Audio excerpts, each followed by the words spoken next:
Okay, so I'm not alone, right? Trying to light a wood-burning stove, and you've got this challenge of trying to warm the flue, light the fire. You're fighting multiple things. Let's take a look at how to light a fire. All right, so now we're inside. We got a freestanding wood stove. We're going to put some wood in the firebox, adjust the air control, put some gel lighter fluid on, ignite the fire, and heat the flue. Get this thing going. Get some warmth in here. It's freezing outside. All right, so first thing we got to do, of course, is figure out the ash on this one. On this guy, there's a little ash grate here, and when you adjust this, you can push some of the soft ashes down in. The big chunk coal will not go down, and we'll actually use that to help. It'll help ignite the flame. So we're just kind of pushing it down. I'm using a little twig, a little piece of wood here. At my house, I've got a different stove. I reach down from the top and push the ashes around. Okay, so those coal nuggets are actually going to be useful for us on the next stage. And down here, there's our ashes going in. So that makes it kind of nice that we've got a way just to get rid of some of the ashes. Now we're going to take some wood here. Now, I don't know if you guys are familiar with different species of wood. There's another video I have where I talk about the different species of wood, of pine versus the harder woods, but ideally use a piece of pine to put in there on the bottom. I've noticed that really helps. If you see a little loose stuff, keep this aside, and you can build a fire with complete chunks of wood. Some people say, well, you have to do kindling first. Well, in the modern fire, you don't. In the modern small wood-burning stove, high-efficiency appliance, I do recommend putting the pine on the bottom. It just helps it ignite a little better. Then we're going to use some of this gel lighter fluid. This is stuff I like to use. It's made by Stove Bright, the same guys who make all the different colors of paint that are often painted. You have to shake it down to the bottom. It's like a gel toothpaste. This is first thing we do is we put a row of gel on top. That's not going to light the wood. That's going to warm the flue. Number two, we're going to put something down here. That's going to actually be lighting the fuel, the wood. Then down here, you'll note this is your air control, and a lot of these are laser cut now to indicate which way is more air. So this is more air, setting it out. First, we're going to light the top. This will start warming the flue. The nice part about the gel lighter fluid is there's no smoke with it. And this particular appliance, if you'll move the camera over to this view and kind of look sideways, in just a minute, we're going to open this door. Look right down this line here. This thing is going to spill smoke in the room. And when you have wood smoke, it's very annoying. It's troubling for breathing, that sort of thing.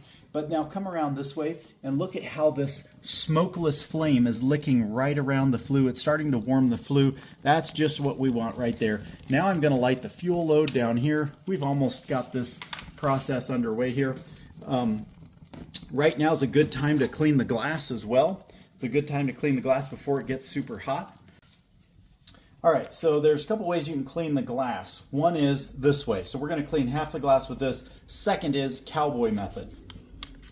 There's two different spray levels on the glass cleaner. This is our favorite, Speedy White. You want to capture this before it goes down into the rope gasket. If it goes down in the rope gasket, it creates some issue. We're going to leave that soot for the next cleaning here. We're going to go back and forth. This is not a streak-free cleaner, okay? This is not streak-free. So you have to turn your towel, maybe even follow up with a little bit of streak-free cleaner like a Windex brand, ammonia-free. Make sure you do ammonia-free, guys. Ammonia-free cleaner. Okay, so that's kind of a standard cleaning there. I'm going to use this same towel and watch what happens. This is Cowboy Method. I was at a house, I've been a chimney sweep for 20-something years, and this is what the cowboy told me. He said, you're going to take a wet towel, you're going to dip it in the ashes, the white ash, which is all the, it's basically the minerals from the earth that the tree has pulled up from the ground that are non-combustibles. These are non-combustible minerals, and you take it and you use it like a rouge, and you clean it with that grit. So think of it as grit or a rouge, like a jeweler will clean jewels, and they'll use a very fine grit. And so that's what we're doing. That's the Cowboy Method. Again, the reason it's kind of like stuck on there is that you don't have perfect airflow during combustion around the door, even though they're all equipped with a fresh air inlet that's a moving sheet of air that comes down and washes the glass. Now again, I'm a cheapskate, so I'm using the same towel over and over, and I'm just getting all those little spots. Then you can take your little towel, just wipe up little areas around the appliance here. You can clean this little ash edge, and then finally chuck it in the fire. Hey, take a look at the fire here. Look at what's going on. That bottom row of gel has ignited the top log. The upper row of gel has warmed the flue. Door's open, no smoke coming in. Let's go ahead and shut the door. And we're going to use this air control, make sure it's out all the way. And there we are at the end of the video. Here's some cleaner that we recommend, Speedy White Hearth and Stove Cleaner. Here's the gel I recommend for lighting a fire. It's called Fire Starter by Stove Bright, and it is a gel. Do not use barbecue charcoal lighter fluid. It's too runny like gasoline or kerosene. It'll run all over, get down inside, gum things up. Standard little handy igniter. And make sure you have some wood. Again, today we used a hardwood, and I was a little bit pleasantly surprised. I was able to ignite hardwood.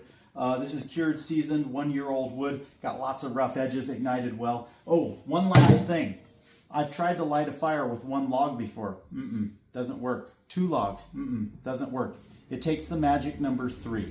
It seems like you always have to have at least 3 logs to create enough synergy of the flame and the reflective heat of the firebox to take for the fire to really get going and warm the flue. So if you're trying to build a fire and you're a rookie and you're watching this video, I would go ahead and start with 3 logs. Use some gel lighter fluid, which is available even at Walmart and sometimes Home Depot, and definitely like a local Ace Hardware. And of course, you can buy anything on Amazon as well.